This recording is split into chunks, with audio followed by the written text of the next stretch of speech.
ini akan melakukan kegiatan pengimbasan pemahaman dan pengalaman penerapan budaya positif di Sekolah SDN Penorangan 01 Pagi terhadap teman sejawat.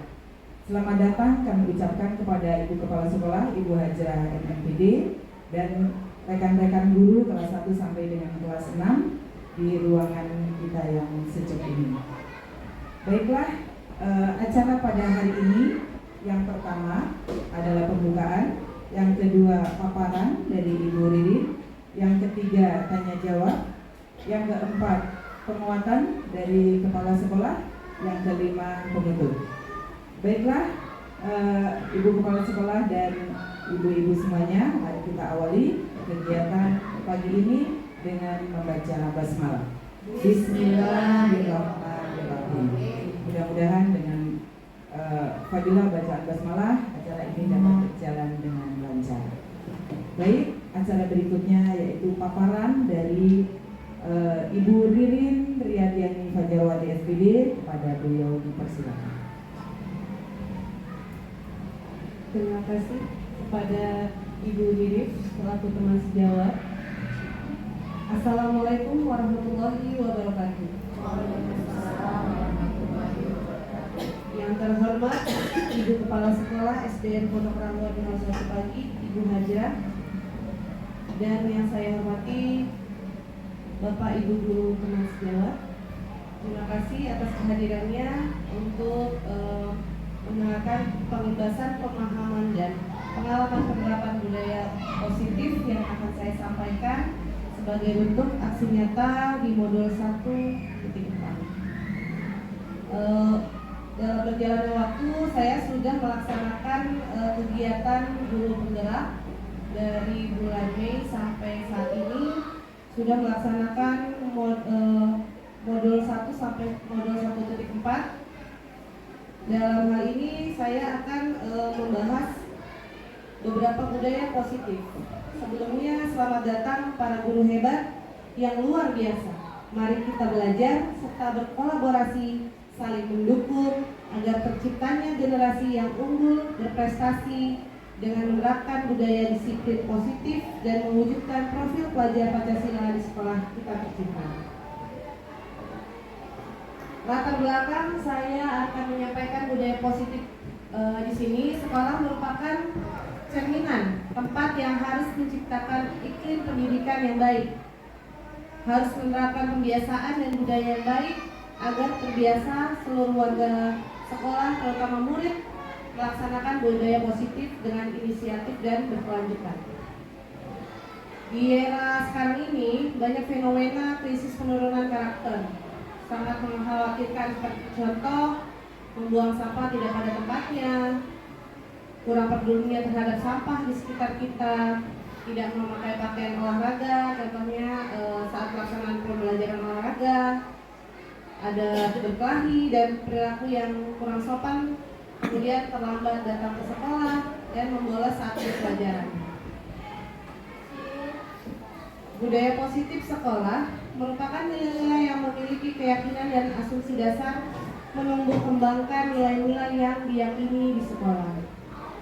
Sekolah merupakan wadah dalam pembentukan karakter pada anak, menjadi peluang guru dalam membangun budaya positif. Hal ini yang melatar belakangi melakukan aksi nyata penerapan budaya positif di sekolah.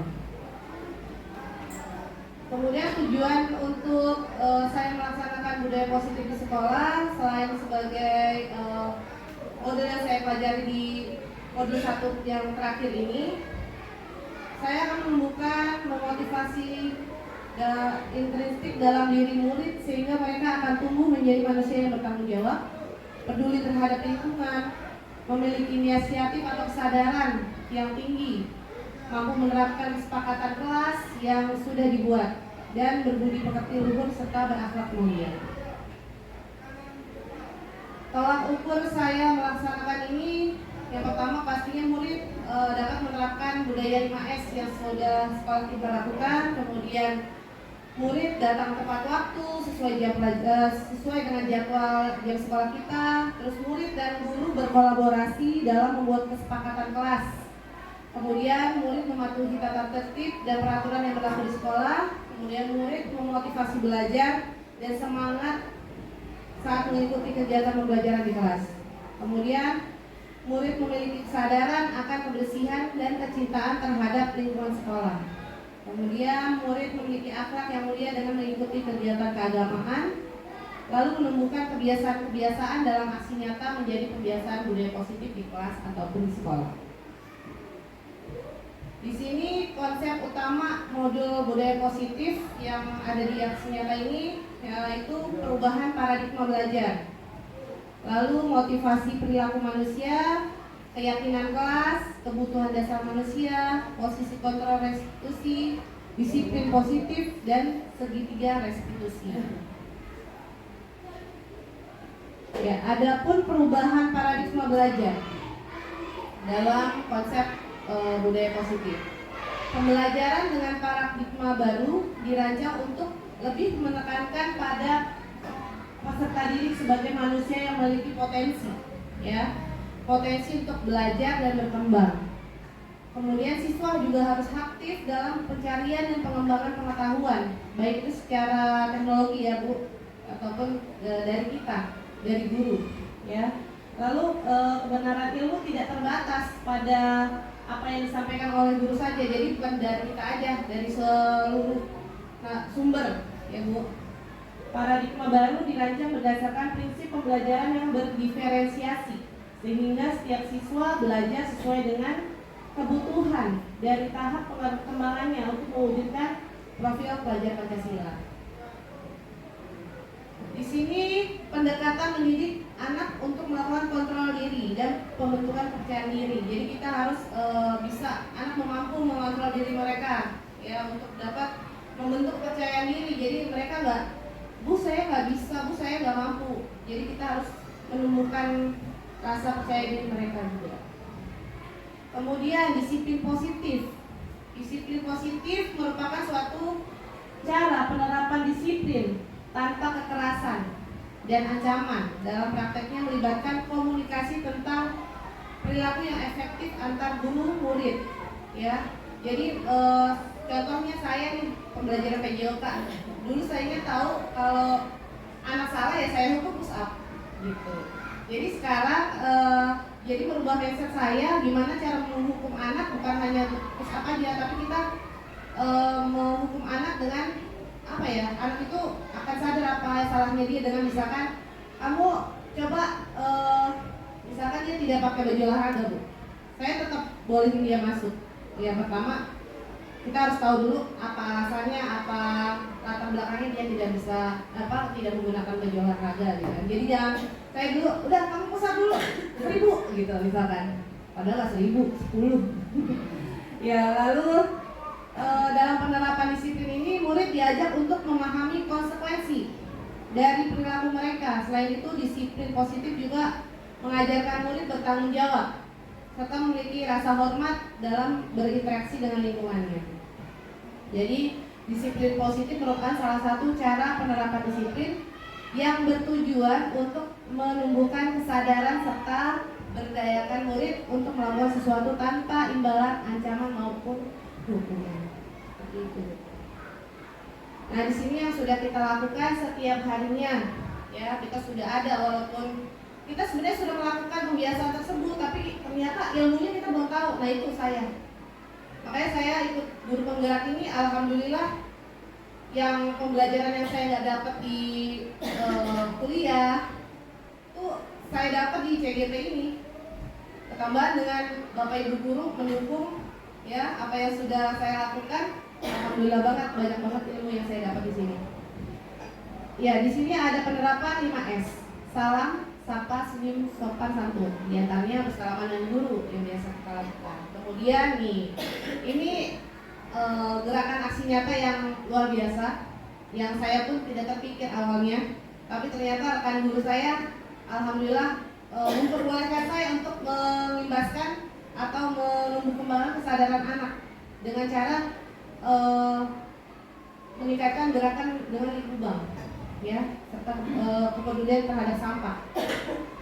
Likubang itu gerakan yang cukup baik, namun ya kita harus terbiasa melakukan, anak-anak diingatkan lagi tentang Likubang. Supaya apa? Mereka tuh kadang respon untuk kesadaran untuk mengambil sampah, oh bukan sampah saya bu. Nah biasanya seperti itu jawabannya, bukan sampah saya bu. Terus kamu gak mau ngambil? Paling kita ingatkan gitu, langsung dia pungut. Ya itu Likubang ya bu. Kemudian pembiasaan mencuci tangan. Nah ini sebelum adanya pandemi pun kita sudah melaksanakan. Alhamdulillah masih berjalan sampai saat ini. Lalu literasi, ya literasi ini kita sudah lakukan sebelum saya masuk sini pun sudah ada. Ternyata sudah ada yang namanya literasi dengan bantuan dan dengan bekerja sama dengan Perpusnas ya. Iya Perpusnas kita sudah laksanakan dan alhamdulillah setelah pandemi kita bisa laksanakan kembali. Nah ini yang masuk konsep budaya positif lainnya itu motivasi perilaku manusia. Untuk menghindari ketidaknyamanan atau hukuman, untuk mendapatkan imbalan atau penghargaan dari orang lain, untuk menjadi orang yang mereka inginkan dan menghargai diri sendiri dengan nilai-nilai yang mereka percaya. Contohnya yaitu misalkan kita memberikan reward kepada siswa. Ternyata reward atau penghargaan itu belum tentu baik juga untuk kita berikan ke anak. Yang saya tahu seperti itu. Selain hukuman ternyata reward itu tidak baik juga untuk anak gitu. Maksudnya ada beberapa kasus dalam pembelajaran yang sudah saya lakukan bersama teman CGP saya, ternyata penghargaan yang kita berikan itu belum tentu diterima semua orang, semua anak-anak. Bisa jadi menimbulkan yang namanya kecemburuan gitu. Ternyata ada baiknya dan ada tidak baiknya gitu, ternyata memberikan penghargaan kepada siswa. Tapi di sini kan kita memberikan apresiasi itu dalam bentuk mereka yang berprestasi dalam mengharumkan sekolah kita, itu cukup baik. Kita sudah lakukan itu juga. Kemudian kita masuk memberi sanksi kepada murid yang melanggar tata tertib. Nah itu yang tadi saya pelajari, ternyata tidak boleh memberikan hukuman fisik, verbal, ya. Tuh mungkin kita sebagai guru juga harus masih belajar terus ya Bu, bagaimana caranya supaya kita menerapkan sanksi kepada murid tidak membuat mereka makin down. Di sini dengan cara apa? Ada segitiga restitusi, nanti kita akan bahas di sini Bu. Kemudian ada kebutuhan dasar manusia. Di sini ada 5 kebutuhan dasar manusia: bertahan hidup, kasih sayang dan rasa diterima, penguasaan, kebebasan, dan kesenangan. Ya, kita lanjut lagi. Posisi kontrol. Nah ini dalam segitiga restitusi itu kita ada dalam posisi kontrolnya ada 5 di sini: penghukum, pembuat rasa bersalah, sebagai teman, pemantau atau manajer. Tadi kita kalau misalkan saya nih posisinya tadi menghukum siswa pusat, berarti saya masuknya di posisi kontrol ya, penghukum ya, penghukum dan membuat rasa bersalah. Jadi kayak nambah beban mereka. Oh guru seperti ini ya, masih saya hukuman seperti ini ya. Nah, saya coba mau menerapkan memberi sanksinya itu sebagai teman, atau saya mau dulu nih kenapa dia melakukan seperti itu kesalahannya, kenapa dia tidak pakai baju olahraga, kenapa dia terlambat di sekolah. Lalu saya akan melakukan manajer. Sebagai manajer itu semua yang positif, bisa mengatur dengan baik dari cara bicara saya, tingkah laku saya, seperti itu. Nah di sini menerapkan peran penghukum, misalkan dengan nada suara tinggi, bahasa tubuh, matanya melotot, jari menunjuk, itu saya pernah melakukan itu. Contohnya seperti patuhi aturan saya atau awas, ya kan? Seperti itu. Selalu kamu ya tidak menggunakan pakaian olahraga, ya seperti itu. Cepat kau pulang ambil bajunya. Nah, pernah saya introspeksi pernah. Kemudian membuat rasa bersalah, misalkan dengan ada suara melemas, Jadi anak dia berarti ya, mereka ibu saya sangat kecewa sekali kayak gitu. Terus bagaimana kalau orang tua saya ngomong lagi, bagaimana kalau orang tua kamu tahu kamu seperti ini? Saya pernah seperti itu ngomong ke anak. Terus dia bikin salah. Ternyata tidak boleh juga kita seperti itu. Nah di sini, ini saya belum lagi. Menerapkan peran teman ya, nadanya suaranya ramah, terus akrab, bercanda, bahasa tubuhnya merapat ke anak, bukan dekat-dekat nempel ya Bu ya. Terus senyum jenaka, saling kita ngobrol gitu kan. Misalkan, ayo besok tidak lupa membawa baju olahraga ya.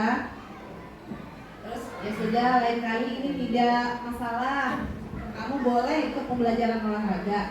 Nanti ibu akan mengingatkan kalian lagi supaya tidak lupa membawa baju olahraga, misalkan seperti itu.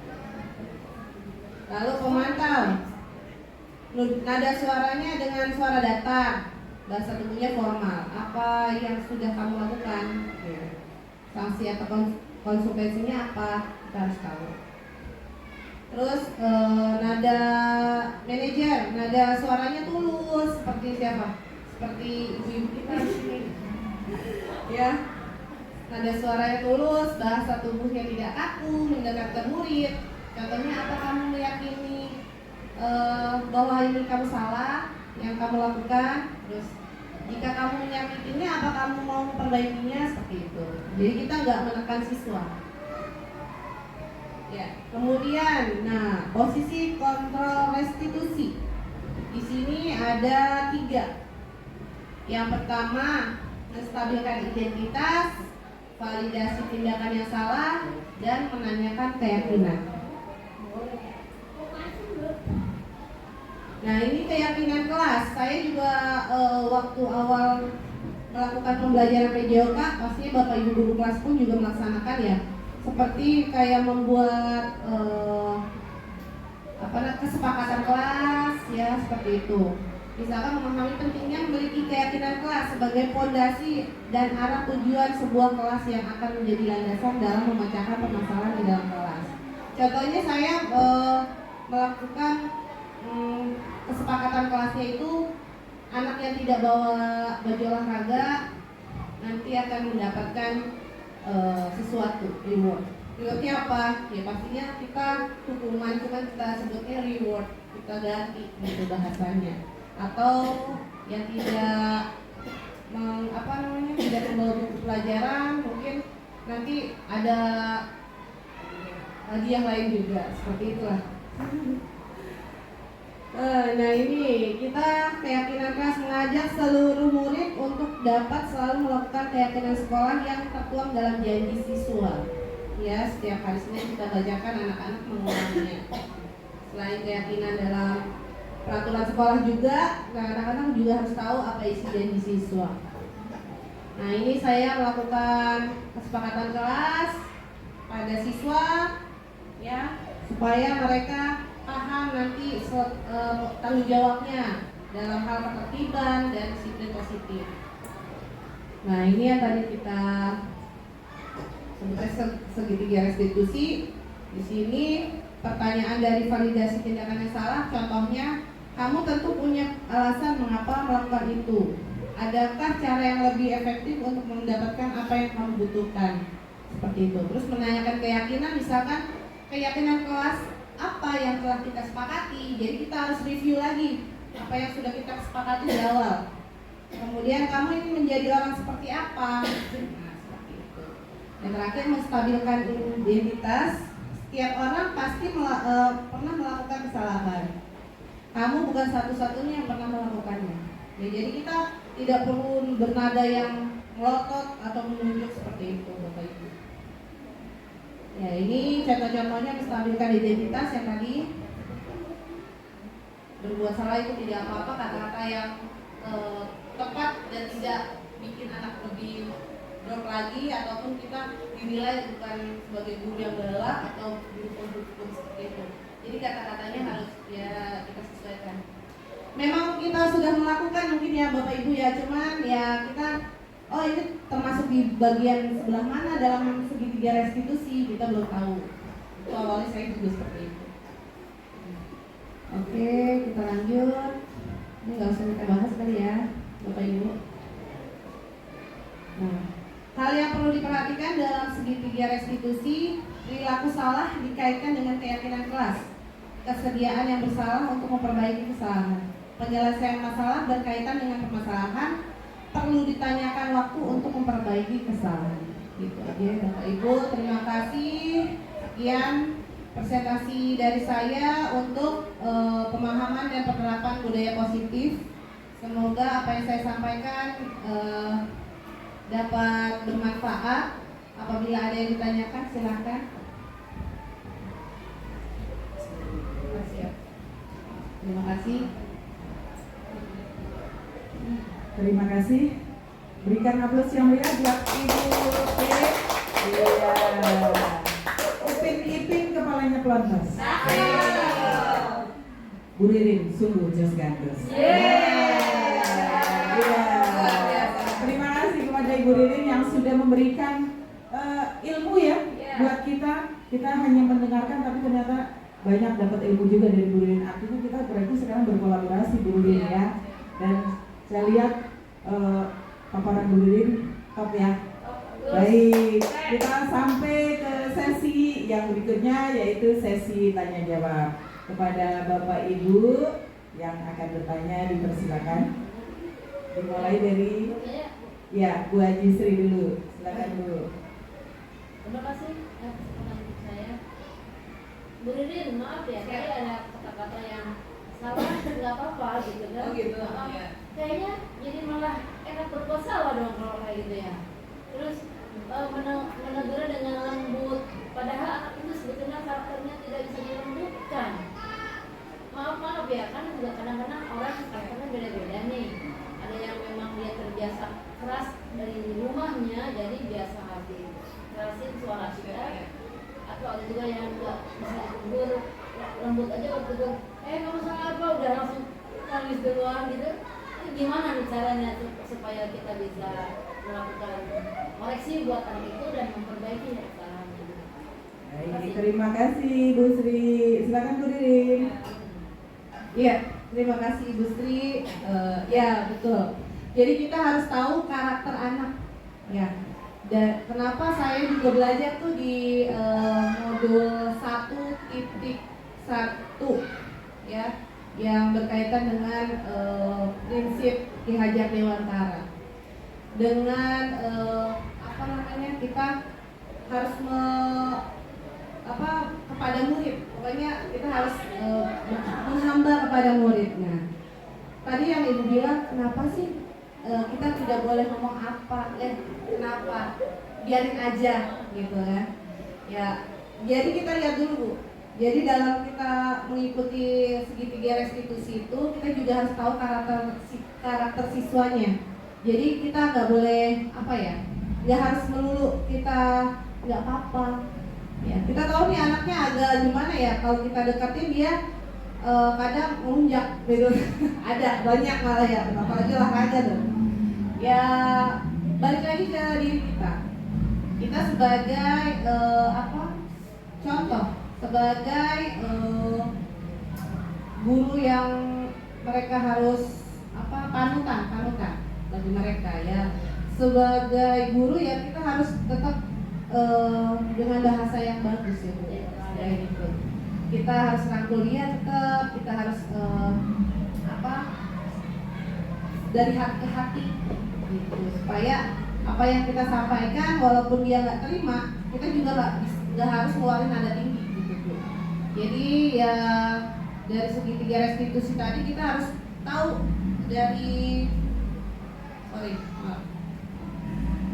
kita harus tahu menstabilkan identitasnya dia, gimana cara dia harus keyakinan sekolah yang harus dia tahu gitu Bu. Misalkan kamu tahu peraturannya nggak, tetap kita harus mengingatkan dia lagi. Tetap kita harus mengingatkan lagi gimana peraturan di sekolah, terus peraturan kelas seperti apa, kita harus tahu juga seperti itu Bu. Jadi bahasa kita tetap harus dari hati ke hati. Jadi sebagai teman dulu. Ya, seperti itu. Ada yang bisa menambahkan boleh? Bapak Ibu dulu. Ya, lanjut Mas. Terima kasih Terima kasih. Terima kasih Bu Ririn dan Bu Haji. Ya, artinya kita kalau menghukum lihat-lihat anaknya ya Bu Ririn. Kalau anaknya memang dengan dilembutin saja sudah bisa, ya mungkin kita menghindari yang lebih keras gitu. Tapi kalau memang anak ini latar belakangnya memang keras, ya perlu juga. Ya, jadi lihat situasi dan kondisi. Ya, baik, saya kasih hadiah nih buat Bu Ririn. Buah tomat di sayap saya. Bijinya banyak dimakan ngengat. Mari belajar sepanjang hayat. Sekolah penggerak harus semangat. Iya. Kesempatan berikutnya mungkin ada yang akan bertanya. Silakan Bu Siska. Tempat aja Bu.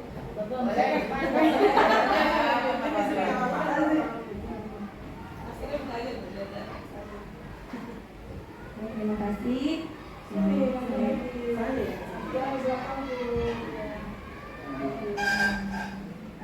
Saya ada satu pertanyaan Bu Ririn.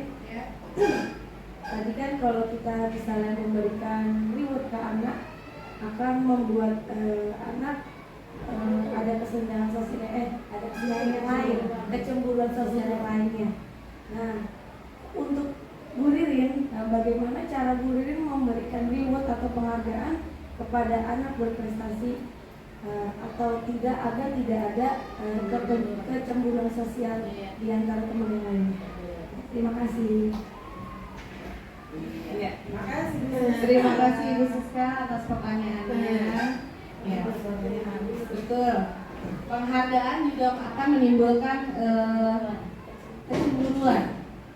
kecemburuan antar siswa. Wah, kok dia dapat sih Bu? Ya biasanya seperti itu. Bu, saya kok enggak? Padahal saya juga kan nilainya bagus. Atau bagaimana? Ya kita lihat dulu. Kita lihat eventnya. Biasanya saya memberikan, kalau untuk di lapangan dan khususnya olahraga itu, saya memberikan reward atau penghargaan terhadap anak. Contohnya misalkan kalau untuk yang prestasi dia kejuaraan di luar itu mungkin saya nggak terlalu publish di depan anak. Tapi seperti misalkan kegiatan pembelajaran nih. Contohnya waktu itu pembuatan yel-yel olahraga. Nah itu kan per kelompok. Biasanya untuk menghindari kecemburuan sosial, saya memberikan rewardnya semua dapat. Walaupun yang hadiah terbaiknya itu di juara 1, 2, 3 dari satu kelas itu. Tapi yang lainnya bisa dapat walaupun hanya makanan kecil, walaupun hanya coklat, walaupun hanya permen seperti itu Bu.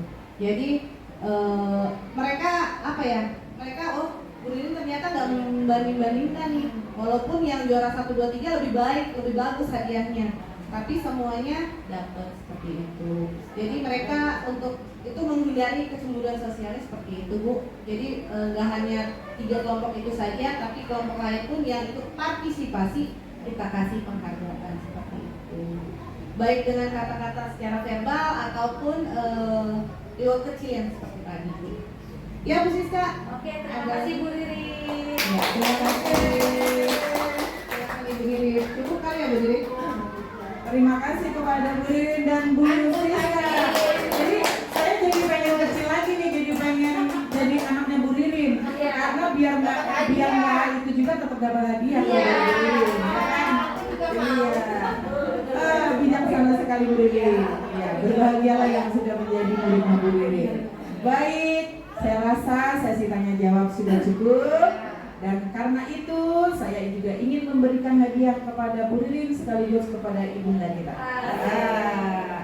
Sungguh enak sarapan opor. Dibawa Bu Hajrah ke ruang kantor. Guru penggerak jadi pelopor. Mari kita bergerak bersama sebagai inspirator. Baik, kita sambut dengan tepuk tangan yang meriah. Penguatan dari Ibu Kepala Sekolah kepada Ibu Hajrah dipersilakan. Tepuk tangan. Berdiri dong Bu.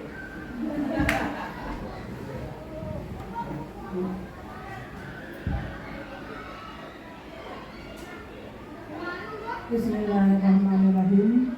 Assalamualaikum warahmatullahi wabarakatuh.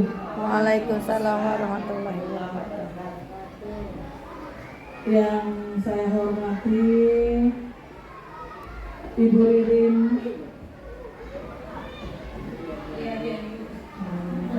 yang saya hormati Ibu Ririn Riyadiani Fajarwati yang telah memberikan materi kepada kita,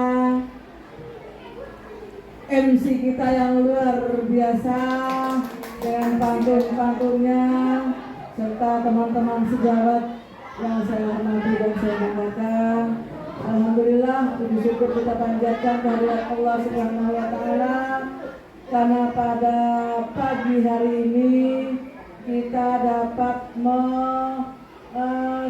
mendengarkan, dapat mengikuti kegiatan paparan yang diberikan oleh Bu Ririn terhadap kita, yaitu tentang pengimbasan pemahaman dan pengalaman penerapan budaya positif terhadap teman sejawat di sekolah kita yang kita cintai ini, yaitu di SDN Pondok Ranggon 01 pagi. Terima kasih kami sampaikan kepada Ibu Ririn Riyadiani Fajarwati yang telah memberikan ilmunya yang luar biasa buat kita, mengimbaskan kepada kita teman sejawatnya tentang budaya positif ini. Tentu saja Ibu Ririn punya maksud yang sangat bagus, pengimbasan ini agar semua teman sejawat, semua guru dapat, tentunya yang muaranya dapat nanti menerapkan kepada peserta didik tentang budaya positif ini. Hal ini sangat-sangat diperlukan di sekolah kita ini, terutama di dunia pendidikan, di sekolah dasar tentunya, sebagai fondasi anak-anak memiliki disiplin positif. Oleh karena itu, sekali lagi terima kasih kepada Ibu Ririn. Mudah-mudahan ilmu yang disampaikan kepada teman-teman ini dapat diterapkan, diamalkan oleh teman-teman dan disampaikan kepada peserta didiknya, kepada siswanya, dan tentunya juga kepada seluruh warga masyarakat dimanapun kita berada. Ibu Ririn, kegiatan ini saya sangat mendukung, ya. Mudah-mudahan Bu Ririn menjadi guru penggerak yang sukses. Amin. Yang tentunya prestasi-prestasi yang telah diukir oleh Bu Ririn selama ini akan membuahkan hasil yang baik tentunya. Kemudian budaya positif ini sangat-sangat dianjurkan di dalam dunia pendidikan, terutama di dalam rangka kita membentuk profil pelajar Pancasila, ya, profil pelajar Pancasila yang telah didengungkan dan dirumuskan oleh Menteri Pendidikan dan Kebudayaan kita pada masa sekarang ini, yaitu membentuk peserta didik yang beriman, bertakwa kepada Tuhan Yang Maha Esa, yaitu pelajar yang mandiri, berakhlak mulia, berkebinekaan global, bergotong royong dan kreatif. Luar biasa, itulah muara dari paparan yang disampaikan oleh Bu Ririn itu. Tentunya ini untuk kita biaskan, kita imbaskan kepada anak-anak didik kita, agar anak-anak didik kita memiliki karakter profil pelajar Pancasila yang diinginkan, yang diharapkan oleh pemerintah. Itu saja sekedar penguatan dari saya. Selamat berjuang Bu Ririn, maju terus. Saya sebagai kepala sekolah dan teman-teman sejawat ini sangat mendukung program-program yang disampaikan oleh Bu Ririn, dan kegiatan guru penggerak ini mudah-mudahan mengimbas juga kepada teman-teman yang lain dengan motivasi daripada Bu Ririn, teman-teman insya Allah nantinya akan menyusul menjadi guru-guru penggerak juga, sehingga akhirnya SD Penanggono 1 pagi ini menjadi sekolah penggerak. Terima kasih. Billahi taufiq wal hidayah. Wassalamualaikum warahmatullahi wabarakatuh. Waalaikumsalam warahmatullahi wabarakatuh. Terima kasih kepada Bunda Hajrah yang sudah memberikan penguatan, motivasi kepada Bu Ririn khususnya dan kepada kita semua pada umumnya. Dan kepada Bu Ririn, saya berikan pantun. Pergi ke kota di waktu pagi, saat siang hari jajannya es. Terima kasih kepada Bu Ririn yang sudah berbagi. Semoga Bu Ririn selalu sukses. Baik, Bapak Ibu semuanya, alhamdulillah kegiatan hari ini sudah selesai sampai di penghujung waktu. Karena itu saya sebagai pembawa acara mohon maaf apabila ada tutur kata yang kurang berkenan. Kita akhiri dengan membaca hamdalah. Alhamdulillahirabbil alamin. Billahi taufiq wal hidayah. Wassalamualaikum warahmatullahi wabarakatuh. Waalaikumsalam warahmatullahi wabarakatuh. Selamat